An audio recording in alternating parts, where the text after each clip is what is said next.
എന്റെ പൊന്നു സാറുമാരെ, അവനെ കുറിച്ച് ഒരു വിവരം എനിക്കറിയില്ല. എന്റെ അനിയനാണേലും ഉള്ളത് പറയാലോ. കുരുത്തം കെട്ടവനാ. ദാസൻ എന്നല്ലേ അവന്റെ പേര്? അത് പണ്ട്. ഇപ്പൊ ദുർഗാദാസനാ. ദുർഗാദാസൻ സ്വാമി. ഒരിക്കൽ കൽക്കട്ടെ പോയിരുന്നു തലവെട്ടികളുടെ സമ്മേളനത്തിൽ പങ്കെടുക്കാനേ. അവിടുന്ന് വന്നതിന് ശേഷം സ്വാമിയായത്. എന്നാലും എല്ലാരും കൊല്ലണോന്നുള്ള വിചാരം ഇപ്പോഴും മനസ്സ് മുഴുവനും. തലയ്ക്ക് സുഖമില്ലാണ്ടായി പോയോന്നാ എന്റെ സംശയം. അത് ഭർത്താവാ, സാധുവാ. അയ്യോ, ഞാൻ സാർമാർക്ക് കുടിക്കാൻ എന്തെങ്കിലും എടുക്കാം. അയ്യോ, എടുക്കാം. ചെല്ലി അങ്ങോട്ട് പോ. സാറേ, എന്റെ അളിയന്റെ അവളുടെ ആങ്ങളയുടെ അവന്റെ താമസം എവിടാന്ന് എനിക്കറിയാം. അങ്ങ് കാട്ടിനുള്ളിൽ. കാട്ടിനുള്ളിലെന്ന് വെച്ചാ ഏറെ കുറെ കാട്ടിനുള്ളിലേക്ക് പോണം. നടുക്കായിട്ട് വരും.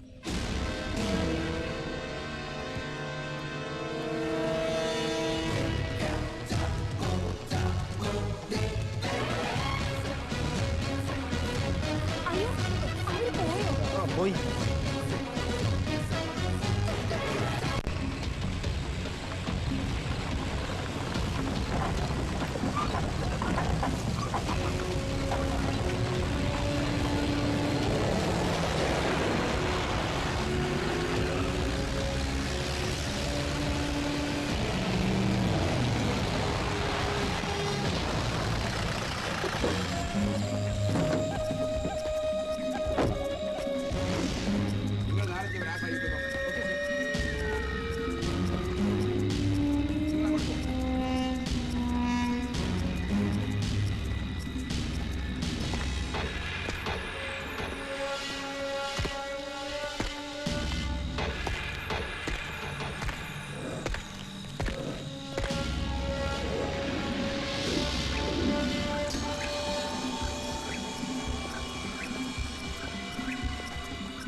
മുന്നോട്ട് വന്നാൽ ഞാൻ ഇയാളെ കൊല്ലും. Hey, no! You be here. I'll handle this.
ഇത് ആശ്രമമാണ്.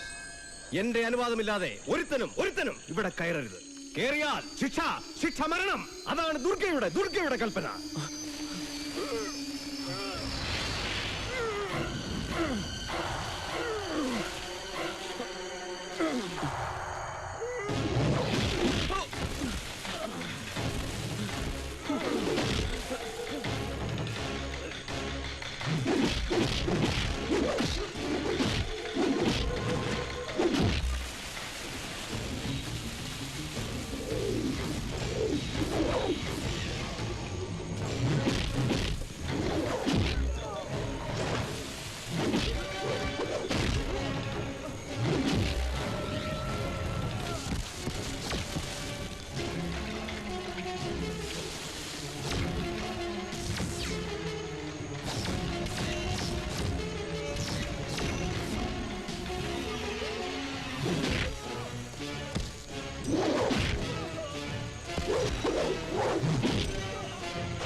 നീയല്ലേ ഇവരെ 3 പേരെയും കൊന്നത്? നീ എന്നെ അങ്ങനെ വിളിക്കരുത്. സന്യാസിയാണ് ഞാൻ. കാമക്രോധ മോഹാദികളെ ജയിച്ചവൻ. അങ്ങനെ വേണം എന്നെ അഭിസംബോധന. അങ്ങ് അടിച്ചതിന്റെ മോന്തേനെ കാണാൻ വേണ്ട. ത്രികാലജ്ഞാനികളാണ് സന്യാസിമാർ. അവരെ നമ്മൾ ബഹുമാനിക്കണം.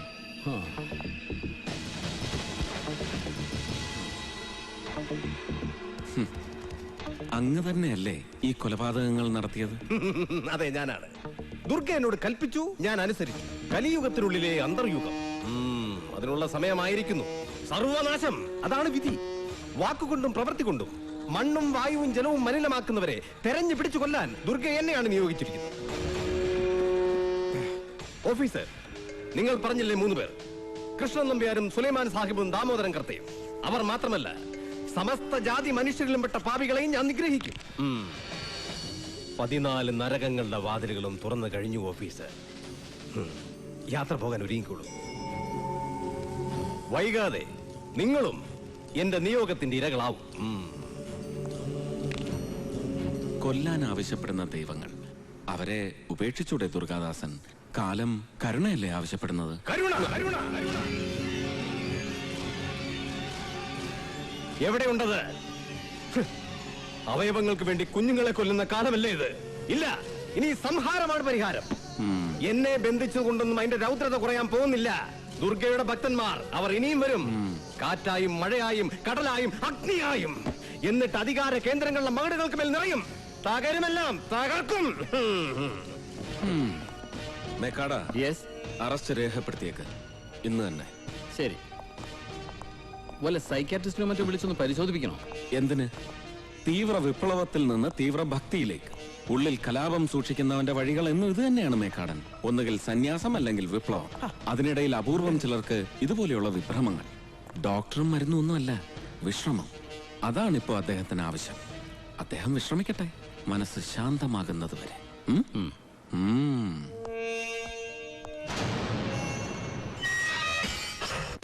ദുർഗാദാസന്റെ അറസ്റ്റിന് കാരണക്കാരി സൂസന്റെ മമ്മയാണ്. മമ്മ അവന്റെ ചിത്രം തിരിച്ചറിഞ്ഞില്ലായിരുന്നെങ്കിൽ ഞങ്ങൾക്ക് ഇപ്പോഴും അവനെ പിടിക്കാൻ കഴിയില്ലായിരുന്നു. താങ്ക്സ്. അപ്പന് ആരൊക്കെയുണ്ട് വൈകിയെ കൂടാതെ? വൈകിയെ കൂടാതെ വൈക മാത്രം. അമ്മയെ കണ്ട ഓർമ്മയില്ല. അച്ഛൻ തമിഴ്നാട് പോലീസിലായിരുന്നു. ഒരു British style police. Too much of discipline. ഇപ്പോ മരിച്ചു.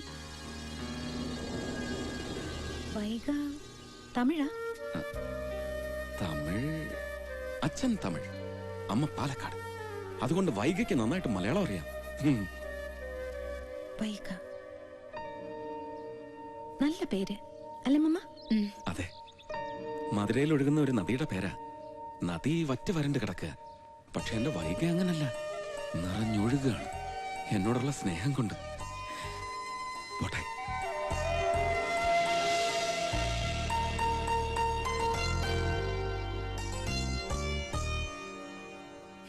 പുഴകളും നദികളും ദിനംപ്രതി വറ്റി വരണ്ടുകൊണ്ടിരിക്കുന്ന നമ്മുടെ നാട്ടിൽ ഭൂഗർഭ ജലം വരെ ഊറ്റി ജലചൂഷണം നടത്തുന്ന ഈ കോള കമ്പനി അടച്ചുപൂട്ടേണ്ട സമയം അതിക്രമിച്ചിരിക്കുന്നു.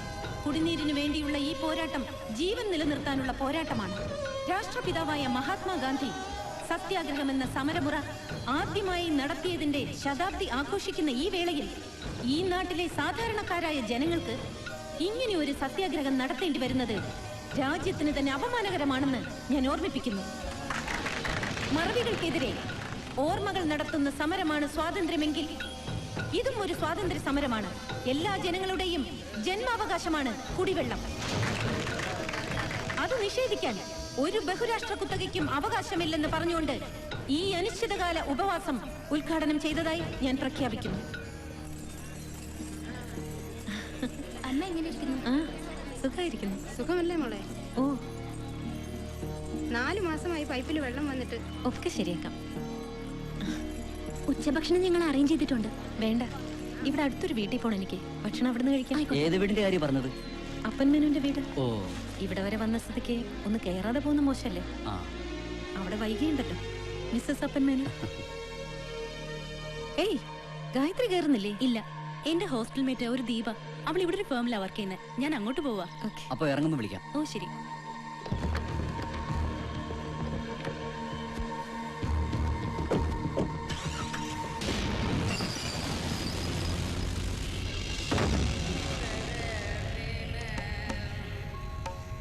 എക്സ്ക്യൂസ് മീ, വൈക വരൂ.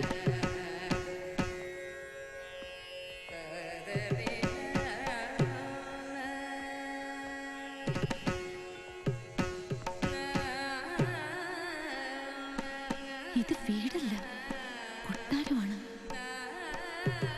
വന്നോളൂ.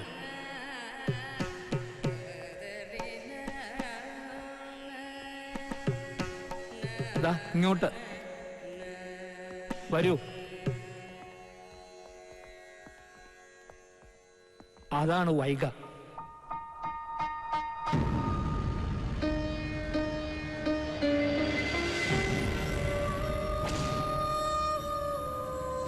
വൈക എന്റെ ഭാര്യ.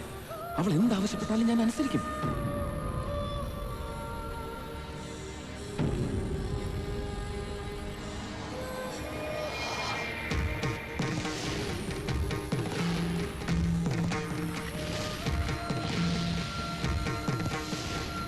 വൈക മരിച്ചിട്ട് 1 വർഷം കഴിഞ്ഞു.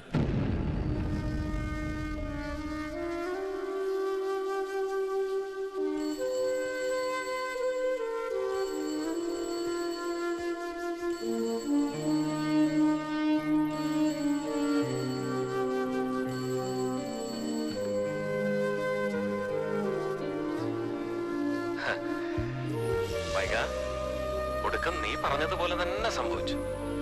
ഇപ്പോ സൂസൻ എനിക്ക് ഫ്രണ്ടാണ്, ഒരു നല്ല ഫ്രണ്ട്. സൂസന്റെ മമ്മയ്ക്കും എന്നെ വലിയ ഇഷ്ടമാണ്. അമ്മയില്ലാതെ വളർന്ന കുട്ടിയായതുകൊണ്ടാവും സൂസന്റെ മമ്മയോട് എനിക്ക് ഇത്ര സ്നേഹം. ആ, നിന്റെ വിശേഷങ്ങളും അവര് തിരക്കിയിരുന്നു. നിന്നെ അവരിപ്പോ ഒരുപാട് ഇഷ്ടപ്പെടുന്നുണ്ടാവും. നീ എന്താ ഒന്നും മിണ്ടാത്തത്? പിണക്ക? ദുർഗാദാസൻ പിടിയിലായെങ്കിലും എന്റെ ജോലി തിരക്ക് തീരുന്നില്ല വൈക. അതുകൊണ്ടല്ലേ ഞാൻ നിന്നെ കാണാൻ വരാത്തത്. വന്നില്ലെങ്കിലും ഞാൻ നിന്റെ അടുത്ത് തന്നെ ഇല്ലേ? അടുത്ത്, തൊട്ടടുത്ത്. അതെ, പശുക്കുട്ടിയുടെ വിശേഷങ്ങളൊന്നും പറഞ്ഞില്ല നീ.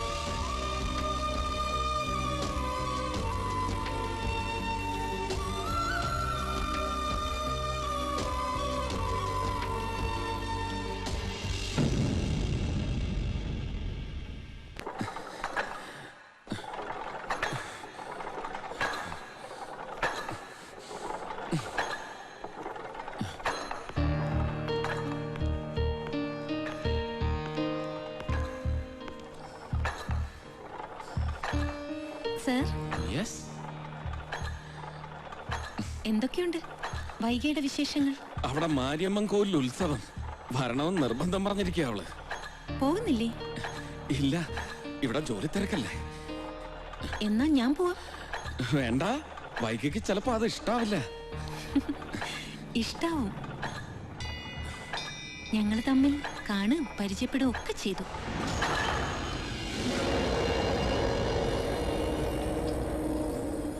ഞാൻ പോയിരുന്നു തറവാട്ടില്. വൈകിയെ കണ്ടു. സാറിന്റെ ഈ മനസ്സുണ്ടല്ലോ, മരിച്ചിട്ടും വൈക മരിച്ചിട്ടില്ല എന്ന് കരുതി സ്നേഹിക്കുന്ന ഈ മനസ്സ് ഏത് സ്ത്രീയുടെയും പ്രാർത്ഥനയാ. ഇതുപോലെ മനസ്സുള്ളൊരു പുരുഷൻ. അസൂയ തോന്നുക എനിക്ക് വൈകിയോട്. പുണ്യം ചെയ്തവർക്കേ ഇങ്ങനെ ഒരു ഭർത്താവിനെ കിട്ടൂ. ഇഷ്ടമായി, ഒരുപാട് ഇഷ്ടമായി.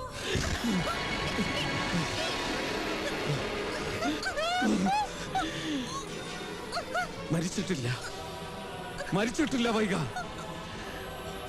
മരിക്കില്ല.